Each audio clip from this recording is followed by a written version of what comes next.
對於一啲而家都係嘗試揾緊自己意義嘅人，係啦，但係可能仍然在途中啦，未必一定揾到住啦，因為呢個都會係一個好漫長嘅階段。你有啲咩説話想鼓勵佢哋？首先好好啦嚇，即係我哋喺一個路上去嘗試揾嗰個意義啦。咁我諗都係以我個人經歷啦嚇，咩叫揾到你嘅意義呢？就係你可以為身邊嘅人創造緊咩意義。咁我絕對相信每一個人嚟到呢個世界，好似我所講呢，都係有一個意義嘅。咁個意義來自咩呢？就係上天俾我哋嘅禮物。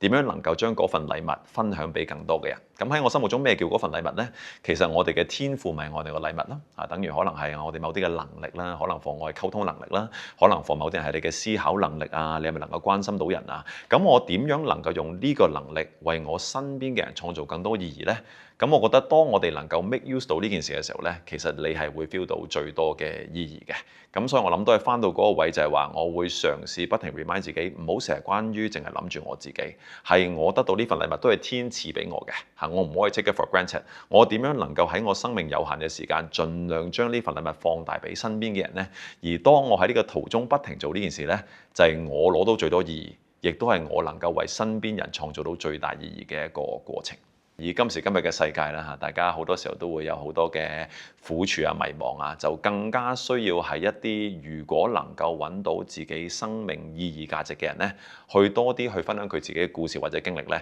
希望都俾身邊嘅人知道，咦，即使生活再困苦有再大嘅困惑都好呢，其實只要你願意嘗試、願意改變一個心態呢，其實都可以創造到好多唔同嘅意義嘅。